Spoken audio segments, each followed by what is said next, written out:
Erie News Now Job Bank, where we can connect employers and employees. Today's spotlight is on the Operational Excellence Program at the Northern Pennsylvania Regional College, and joining us this afternoon is Adam Johnson. Adam, let's talk a little bit about the Operational Excellence Program. Sure.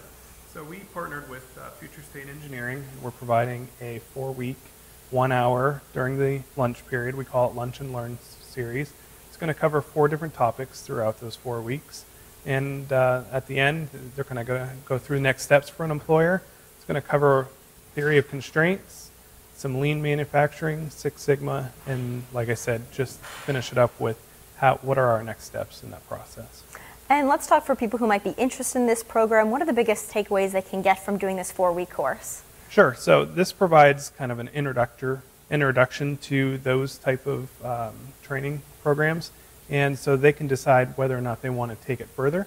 If they so choose, maybe they can pick one thing out of those 4-week series and advance their education or training in those specific fields. Let's talk about some of the nuts and bolts of it. Is there any cost to it, and what time should people be registering by? Sure. So it starts on September 14th, so the registration is now open on NPRC's website. It is free, and it's going to be virtual, so they can do it from wherever they are at that lunchtime.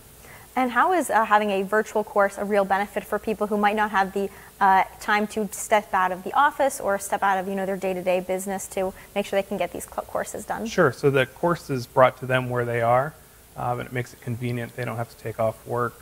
Generally, they can do it during their lunch period.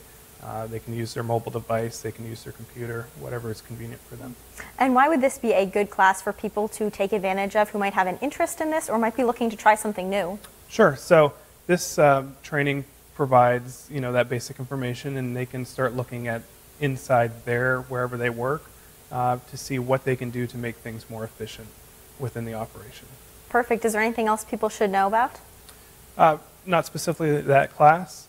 We do have the Erie Education Training Center out on West Ridge Road, which also has a precision machining lab, as well as the industrial maintenance lab. Perfect. Well, Adam, thank you so much for joining us today on Erie News Now at noon. We'll have all this information on the Erie News Now Job Bank, so if people are interested about learning more about it, they can have all the information there. All right.